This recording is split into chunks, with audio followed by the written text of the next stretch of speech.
So guys, നമ്മുടെ one piece chapter 1176 spoilers ഇപ്പോൾ മുഴുവനായിട്ട് ഇറങ്ങിയിട്ടുണ്ട്. അപ്പോൾ അതിൻ്റെ ഒരു ഫുൾ റിവ്യൂ ആണ് നമ്മൾ ഇന്നത്തെ വീഡിയോയിൽ ചെയ്യാൻ പോകുന്നത്. സോ ഇതിൽ ഒരുപാട് ഇൻട്രസ്റ്റിംഗ് ആയിട്ടുള്ള കാര്യങ്ങളുണ്ട്. അതുപോലെ തന്നെ ചില സംഭവങ്ങളുടെയൊക്കെ വീക്ക്നെസ് ഇതിൽ റിവീൽ ചെയ്തിട്ടുണ്ട്. അതൊക്കെ എന്തൊക്കെയാണെന്ന് നമുക്ക് നോക്കാം. അതിനു മുമ്പ് നമ്മുടെ ചാലഞ്ചിൻ്റെ 2ാമത്തെ ദിവസമാണ് ഇന്ന്. നമ്മുടെ ചാലഞ്ച് തുടങ്ങുന്ന സമയത്ത് ഇത്ര സബ്സ്ക്രൈബേഴ്സ് ആയിരുന്നു ഉണ്ടായിരുന്നത്. ചാലഞ്ചിന് ശേഷം ഇപ്പം ഞാൻ ഈ വീഡിയോ ഉണ്ടാക്കുമ്പോൾ നമ്മുടെ ചാനലിൽ ഇപ്പോൾ ഇത്രയും സബ്സ്ക്രൈബേഴ്സ് ആയിട്ടുണ്ട്. ഏകദേശം 30-ഓളം പേര് നമ്മുടെ ചാനൽ ഇപ്പോൾ സബ്സ്ക്രൈബ് ചെയ്തിട്ടുണ്ട്. നമ്മുടെ ടാർഗറ്റ് 10K ഒരു മാസത്തിനുള്ള ആക്കുക എന്നുള്ളതാണ്. സോ ഇന്നത്തെ വീഡിയോയിൽ ഇതുപോലെ തന്നെയുള്ള സപ്പോർട്ട് നമ്മൾ പ്രതീക്ഷിക്കുന്നു. അപ്പോൾ ഞാനധികം പറഞ്ഞു വേർപ്പിക്കുന്നില്ല, നമുക്ക് നേരിട്ട് വീഡിയോയിലേക്ക് പോകാം. സോ നമ്മുടെ കവർ സ്റ്റോറിയിൽ നമ്മുടെ സ്ട്രോ ഹാറ്റ്സിൻ്റെ ഒരു കളർ സ്പ്രെഡാണുള്ളത്. അതുപോലെ തന്നെ നമ്മുടെ സ്റ്റോറിയുടെ ടൈറ്റിൽ നോക്കുകയാണെങ്കിൽ ഇറ്റ്സ് മൈ പ്രൈഡ് എന്നാണ്. ഇത് ആരുടെ പ്രൈഡിനെ കുറിച്ചാണ് ഈ ചാപ്റ്റർ എന്ന് നമുക്ക് വായിച്ചാലേ മനസ്സിലാവും. സോ നമുക്ക് ഫസ്റ്റ് ലൈൻ നോക്കാം. തുടക്കത്തിൽ തന്നെ നമ്മളെ ലില്ലിത്തിനെ അതുപോലെ തന്നെ നമ്മുടെ ഫ്രാങ്കിനെയാണ് കാണിക്കുന്നത്. ലില്ലിത്ത് നമ്മുടെ ഫ്രാങ്കിനോട് ചോദിക്കൂ, കോളക്ക് പകരം മറ്റേതെങ്കിലും എനർജി യൂസ് ചെയ്താൽ പോരെ എന്ന്. അതിനുശേഷം അവർ രണ്ടുപേരും സ്കൂളിലേക്കും പോകുന്നുണ്ട്. നമുക്കറിയാം സ്കൂളിന് ഇപ്പം മുഴുവനായിട്ടും തീ പിടിച്ചിട്ടുണ്ട്. ആ ഒരു സ്ഥലത്തേക്കാണ് ഇവർ രണ്ടുപേരും പോയിക്കൊണ്ടിരിക്കുന്നത്.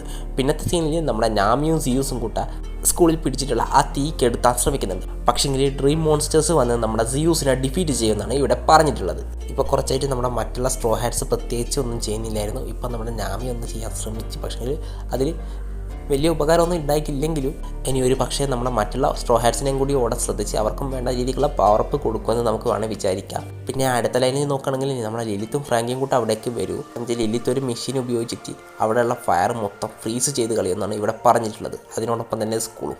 പിന്നെ നമ്മുടെ ലിലിറ്റ് അവൾ എക്സ്റ്റിങ്ക്യൂഷ് ചെയ്ത ആ ഫയർ ഉപയോഗിച്ചിട്ട് ഒരു സൂപ്പർ കോള നമ്മുടെ ഫ്രാങ്കിക്ക് വേണ്ടി ഉണ്ടാക്കുന്നു ഇവിടെ പറയുന്നുണ്ട്. പിന്നെ കില്ലിംഗാം അവിടെ വരികയും കില്ലിംഗാം നമ്മുടെ ജീമ്പിനെ കുറിച്ച് ഒരുപാട് മോശമായ രീതിയിൽ സംസാരിക്കും. നമ്മുടെ സമേഴ്സ് എങ്ങനെയായിരുന്നു അതേപോലെ തന്നെയാണ് നമ്മുടെ കില്ലിംഗാം ഇവിടെ ജീമ്പിനോട് പറയുന്നത് നമുക്ക് കാണാൻ, ഞാൻ ഈ ഹെൽമെറ്റ് ഇട്ടതിൻ്റെ ഭാഗ്യം, അല്ലെങ്കിൽ നീ ശ്വസിക്കുന്ന ആ ഒരു എയർ തന്നെ ഞാൻ ശ്വസിക്കേണ്ടി വരുമായിരുന്നു നമ്മുടെ കില്ലിംഗാം ഇവിടെ പറയുന്നുണ്ട്.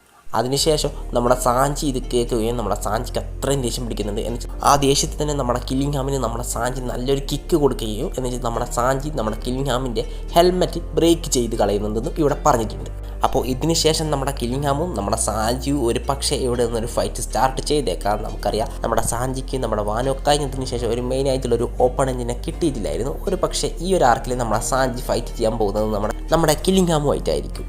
നമ്മുടെ കില്ലിംഗാം എന്തായാലും ഒരു കിക്ക് കൊണ്ടതിന് ശേഷം വെറുതെ അവിടെ നിന്ന് പോകുന്നത് എനിക്ക് തോന്നില്ല. അതുകൊണ്ട് സാഞ്ചും കില്ലിംഗാമും ആയിരിക്കും ഇനി ഫൈറ്റ് ചെയ്യാൻ പോകുന്നത്. പിന്നെ ഇവിടെ പറഞ്ഞിട്ടുള്ളത് നമ്മുടെ ജീമ്പയും ഫ്രാങ്കിയും കൂടെ നമ്മുടെ ലിലിറ്റ് ഉണ്ടാക്കിയിട്ടുള്ള കോള ഉപയോഗിച്ചിട്ട് ബാക്കിയുള്ള ഡ്രീം മോൺസ്റ്റേഴ്സിനെ ഡിഫീറ്റ് ചെയ്യുമെന്നാണ്. ഒരു ഡ്രീം മോൺസ്റ്റർ അല്ല ഇവിടെ ഡിഫീറ്റ് ചെയ്തത്, ഒരുപാട് ഡ്രീം മോൺസ്റ്റേഴ്സിനെയാണ് ഇവിടെ മോൺസ്റ്റേഴ്സ് എന്ന് പ്രത്യേകം മെൻഷൻ ചെയ്തിട്ടുണ്ട്. പിന്നെ സീന് ഷിഫ്റ്റ് ആയിട്ട് നമ്മുടെ ഡോറിൻ്റെയും ബ്രോഗിൻ്റെയും അടുത്തേക്കാണ് പോകുന്നത്. ഇവിടെ കുറച്ച് നേരത്തേക്ക് തൻ്റെ കോൺഷ്യസ്നെസ് തിരിച്ച് കിട്ടിയിട്ടുള്ള നമ്മുടെ ഡോറിയും ബ്രോഗിയും കൂടെ അവർ പരസ്പരം തങ്ങളെ അറ്റാക്ക് ചെയ്ത് കൊല്ലാൻ തീരുമാനിക്കുകയാണ് ഇവിടെ ഉണ്ടായത്. പക്ഷെങ്കിൽ അവരത് ചെയ്തതും ഈ ഡോമി റിവേഴ്സ് ഈ കൺട്രോൾ ഇല്ലാതാകുകയും അവർ തങ്ങളുടെ നോർമൽ ഫോമിലേക്ക് തിരിച്ചു വരികയും ചെയ്തു. ഇവിടെ ഇതിനുള്ള എക്സ്പ്ലനേഷനായി പറഞ്ഞിട്ടുള്ളത് ഒരു ഡോമി റിവേഴ്സ് ആയിട്ടുള്ള ക്രീച്ചർ മരിക്കുമ്പോൾ അവർ അവരുടെ പണ്ടത്തെ രൂപത്തിലേക്ക് തിരിച്ചു വരുമെന്നാണ്. അപ്പോൾ ഇതാണ് നമ്മുടെ ഡോമി റിവേഴ്സിയുടെ വീക്ക്നെസ്. നമ്മളൊന്നും വിചാരിച്ചിരുന്നത് പോലെ നമ്മുടെ ഡോമി റിവേഴ്സി അത്ര ഇൻവിൻസിബിൾ ആയിട്ടുള്ളൊരു സംഭവമൊന്നുമല്ല. ആര് ഡോമി റിവേഴ്സി ആയാലും ഈസി ആയിട്ട് തന്നെ തിരിച്ചു കൊണ്ടുവരാൻ പറ്റും. പക്ഷേ എങ്ങനെ നമ്മുടെ ക്യാരക്ടർ എത്രമാത്രം സ്ട്രോങ് ആകുന്നതോ അതനുസരിച്ചിട്ടുണ്ടാവും. അതാണ് നമ്മളെ റോക്സിൻ്റെ കാര്യത്തിൽ കണ്ടത്. റോക്സിൻ്റെ കോങ്കറാക്കി അത്രയും ടഫായതുകൊണ്ട് നമ്മുടെ റോജറിനും ഗാർപ്പിനും ടീമപ്പ് ആകേണ്ടി വന്ന് നമ്മുടെ റോക്സിനെ ഡിഫീറ്റ് ചെയ്യാൻ. സോ നമ്മുടെ ഡോമി റിവേഴ്സിൻ്റെ വീക്ക്നെസ് ഇവിടെ റിവീൽ ചെയ്തിട്ടുണ്ട്. അപ്പോൾ ഇത്രയും കാര്യങ്ങളാണ് ഈ ചാപ്റ്റർ പറഞ്ഞിട്ടുള്ളത്. അടുത്ത ആഴ്ച ബ്രേക്കാണ്. ഇനിയിപ്പോൾ വെള്ളിയാഴ്ചയോ ശനിയാഴ്ചയോ നമ്മുടെ പുതിയ ചാപ്റ്റർ ഇറങ്ങുന്നതായിരിക്കും. അതുപോലെ നമ്മുടെ ചലഞ്ച് ആരും മറക്കണ്ട, എല്ലാവരും സബ്സ്ക്രൈബ് ചെയ്ത് സപ്പോർട്ട് ചെയ്യുക. സോ ഇന്നത്തെ വീഡിയോ ഇത്ര മാത്രമേ ഉള്ളൂ. മറ്റൊരു വീഡിയോ കാണുന്നവരെ ബൈ ബൈ.